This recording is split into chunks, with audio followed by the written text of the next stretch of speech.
आप एक professional chef नहीं बन सकते। जी हाँ, अगर आपको एक प्रोफेशनल शेफ बनना है तो आपको इन चीज़ों के साथ खेलना, उनसे लड़ना, उनके सामने हिम्मत दिखाना, ये चीज़ें आनी ही चाहिए। क्योंकि एक शेफ बनना, एक प्रोफेशनल शेफ बनना बिल्कुल भी आसानी है। ये कांटों से भरा रास्ता होता है। जी हाँ, ये जो रास्ता है पूरा बहुत कांटों से भरा हुआ होता है। ठीक है, कांटे प्लस तकलीफें, ठीक है, तकलीफें बहुत ज़्यादा इसमें हमारे जो है कांटे बिछे होते हैं इस रास्ते में, और तकलीफें भी आती हैं हमें जिन्हें कारण। ठीक है, खून तो निकलेंगे पैरों में से, साथ में तकलीफ भी आएंगी। तो चलिए देखते हैं वो चीज़ें क्या हैं। ठीक है, हमें किन किन चीज़ों से जो है लड़ाई करनी पड़ती है, उनको फेस करना पड़ता है। चलिए देखते हैं। सबसे पहले चीज़ आती है हमारे डिसाइड योर करियर। ठीक है, इस इंडस्ट्री में घुसने से पहले आपको अपना करियर जो है वो डिसाइड करना पड़ेगा कि आपको इसी करियर में जाना है। मैं आपके बस 1 मिनट लूंगा, इस 1 मिनट में आप सोच लीजिएगा। मैं आपसे ऐसी बातें कहूँगा ना, आप सोच लेंगे, आप डिसाइड करेंगे कि यार इस करियर में जाना है या नहीं। उसको बिल्कुल एकदम ने माइंड में प्रैक्टिकल करके सोचना। ठीक है, देखिए जितना आसान ये जॉब दिखती है ना शेफ की, जितनी आसान इंडस्ट्री दिखती है, उतना आसान यहाँ पे कुछ है ही नहीं। वैसा कुछ है ही नहीं।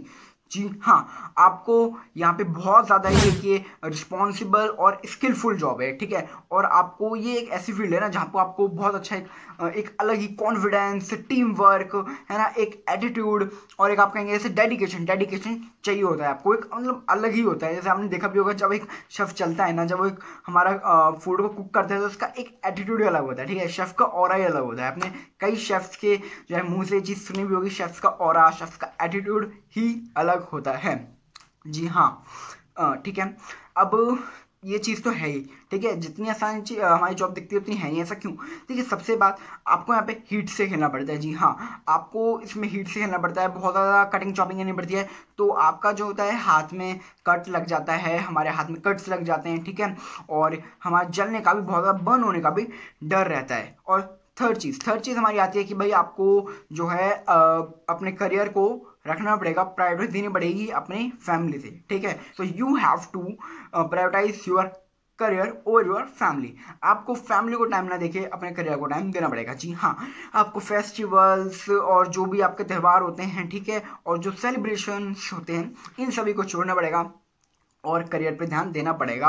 आप अपने फैमिली के पास नहीं जा पाते, लाइक होली, दिवाली, रक्षाबंधन, आपको इन पर छुट्टी नहीं मिलती। क्यों? क्योंकि देखिए आप अपने अब जॉब है। ठीक है, मैं आपकी और क्रिस्टल क्लियर करता हूँ ये चीज़। आप इमेजिन करो कि भाई आप एक कॉर्पोरेट जॉब करते हैं या फिर आपका खुद का बिजनेस भी है, आप ऐसा मान सकते हैं। ठीक है, और सपोज दिवाली है। ठीक है, आप आपके आपके पास फैमिली के पास जाना है आपको। ठीक है, रक्षाबंधन है, आपको अपनी बहन से राखी बंधवानी है। तो क्या है भाई, आपको या फिर अपने भाई को राखी बांधनी है। तो इसमें क्या है कि भाई आप अगर कॉर्पोरेट जॉब कर रहे हो तो छुट्टी होती है, या फिर नहीं होती, कहीं पे प्राइवेट कंपनी में छुट्टी ले सकते हो अपने बॉस से और जा सकते हो इजीली। ठीक है, बिजनेस है, बिजनेस में तो भाई आपका नहीं मालिक होते हैं। ठीक है, बस थोड़ा होता है बिजनेस में भी बहुत ध्यान देना पड़ता है। खाली ऐसे नहीं होता, लोगों को तो भाई कहने का होता है कि बिजनेस है, आप खुद ही तो मालिक, आप तो किसी की नौकरी करने रहे हो। नहीं यार, एक मैं जो मानता हूँ ना, ठीक है, अपने एक्सपीरियंस या फिर लोगों से जो मैं सुनता हूँ बड़े बड़े बिजनेसमैन से, कि वो जो एक बिजनेसमैन होता है ना, उसको ज़्यादा टेंशन, उसको ज़्यादा स्ट्रेस होता है एक नौकर से। ठीक है, एक एम्प्लॉय से। ठीक है, तो वो भी अपने छुट्टी लेके जा सकते हैं। कोई अदर वर्क करता है, कहीं पे ऐसा जॉब करता है, जा सकते हैं इसलिए। लेकिन अब जा सकते हैं, अब जाके क्या करते हैं भाई, रक्षाबंधन है, राखी बंधवाई, ठीक है, बहन से या बहन ने मानी, फिर उसके बाद अपन बढ़िया बाहर खाना खाने जाते हैं। हम घर पे तो बनाएंगे नहीं भाई, आज त्यौहार है, ठीक है, फेस्टिवल है, आज सेलिब्रेट करें, या फिर सपोज बर्थडे है आपका, ठीक है, या आपकी फैमिली में आपके बेटे का, आपकी वाइफ का बर्थडे, सेलिब्रेट करते हैं बढ़िया, बाहर जाके खाना खाते हैं। सभी फेस्टिवल्स पे यही होता है, 99.9 ऑफ द % फेस्टिवल्स पे यही होता है, हम बाहर जाके खाना खाते हैं। और हम बाहर जाकर खाना खाते हैं, अब वहाँ पे खाना बनाता कौन है? उस रेस्टोरेंट में, होटल में हम जाएंगे, उस रेस्टोरेंट में वहाँ पे खाना बनाएगा कौन? शेफ। और आप कौन सी जॉब करना चाहते हैं? शेफ। अब शेफ भी भाई वहाँ पे ना रह के अपने घर चले जाएगा तो आपको खाने को क्या मिलेगा? उनका होटल कैसे चलेगा? कोई, अगर आप जाएंगे, अगर आप त्योहारों पर भी जाना मांगेंगे तो आपको कोई रखेगा ही नहीं। आपका जो होटल का मैनेजर होगा आपको भाई निकाल देगा, फायर कर देगा, आप रखेगा ही नहीं आपको। क्यों? क्योंकि भाई उनको स्टाफ की जब कमी हो जाएगी तो उनको तो पूरा स्टाफ चाहिए उस सब। क्यों? क्योंकि बहुत ज़्यादा रश रहता है, सभी लोग जो है बाहर खाना खाने आते हैं। तो अब यही चीज़ को इमेजिन कीजिए कि भाई अपने साथ तो आप एज अ शेफ नहीं जा सकते। ठीक है, क्यों? क्योंकि आपको दूसरे लोगों को खिलाना है, आपको दूसरे लोगों की खुशी में शामिल होना पड़ता है। अब हमारे सेकंड पॉइंट आता है एजुकेशन। हाँ देखिए, एजुकेशन जब हम बात करते हैं तो मोस्ट प्रोबेबली भाई आपने सुना होगा HM करते हैं, होटल मैनेजमेंट या फिर कलनरी कोर्स करते हैं हम, कलनरी आर्ट्स के कोर्सेज होते हैं बहुत सारे।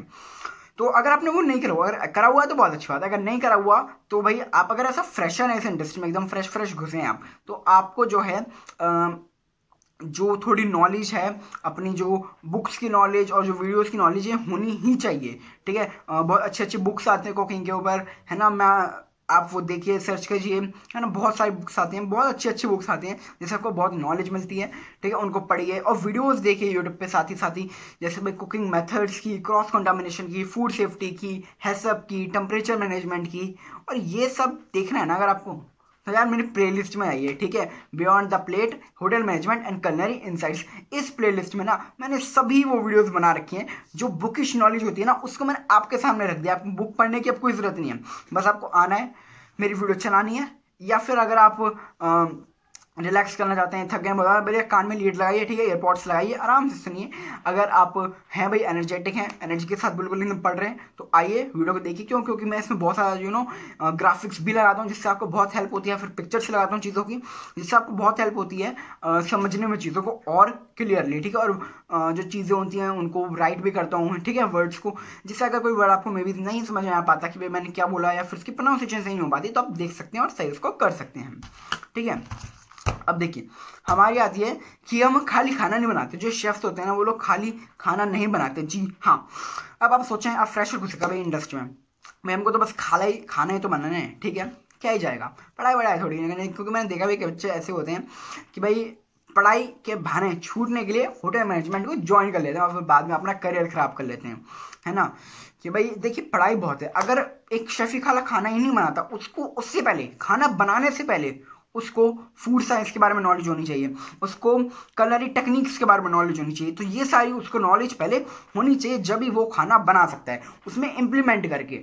जो मैंने वीडियोस हैं इन्हीं के ऊपर है, आप जाइए एक बार देखिए, कुकिंग मेथड्स आपको सारे पता होने चाहिए, कहाँ पे आपको क्या यूज़ करना है, फूड सेफ्टी के बारे में पता होना चाहिए, आपको सब के बारे में मैंने पता होना चाहिए, क्योंकि हज़ार ना हो जाए हमारे किचन में, हम अपने को कैसे प्रोटेक्ट रखें, अपने खाने को कैसे प्रोटेक्ट रखें, ठीक है, कोई भी बैक्टीरिया से।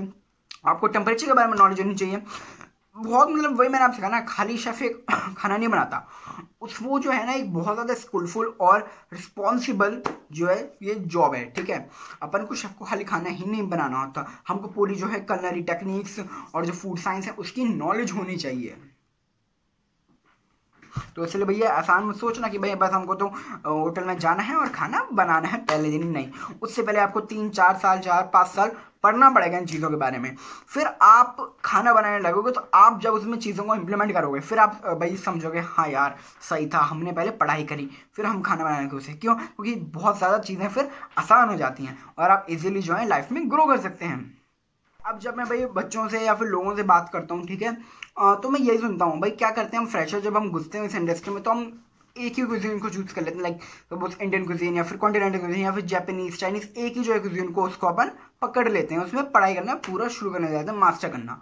देखिए गलत बात नहीं है भाई, अच्छी बात है, आप एक ही चीज़ को, एक ही फील्ड को मास्टर करो तो आप बहुत अच्छा जा सकते हो, लेकिन आपको उसके साथ ना ये शेफ एक ऐसी जॉब है, आपको सभी चीज़ों के बारे में नॉलेज होनी चाहिए। क्यों? क्योंकि जब आप एक सीनियर पोस्ट पर चले जाते हो ना, तो आपको ऐसा नहीं है कि भाई इस चीज़ के बारे में ही नॉलेज होनी चाहिए, आपको सभी चीज़ों के बारे में नॉलेज होनी चाहिए। आपको इंडियन भी आता हो, क्वांटी भी आता हो, चाइनीज़ भी आता हो, जापानीज़ भी आता हो, आपको सभी चीज़ें जो हैं आती हो। चाहे आप चलिए आप मास्टर हैं इंडियन क्यूजिन में या फिर क्वांटी में, तो आपको कुछ ना कुछ पता होना चाहिए जापानीज और चाइनीज के बारे में।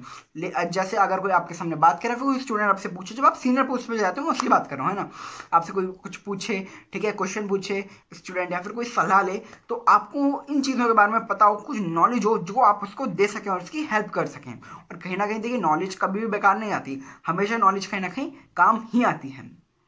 अगर आपको ज़रूर टाइम मिले तो आप ज़रूर जाइए दूसरे डिपार्टमेंट में, ठीक है, क्वांटिटी डिपार्टमेंट में, चाइनीज़ में, जापानीज़ में, अगर आप इंडियन में है या किसी में भी है तो और अदर डिपार्टमेंट में जाइए और उनके साथ उनकी हेल्प कराइए, फ्री ऑफ कॉस्ट भी। अगर आपको काम सीखना पड़े तो सीखिए, मैं तो यही कहूँगा, ठीक है। अगर आप फाइनेंशियल स्टेबल हैं तो फ्री ऑफ कॉस्ट चाहे बेशक आप काम करिए, बस आपको ये होना चाहिए कि मेरे को काम सीखना है। जी हाँ, क्योंकि नॉलेज से बड़ा इस दुनिया में कुछ नहीं होता, व्हाट आई बिलीव।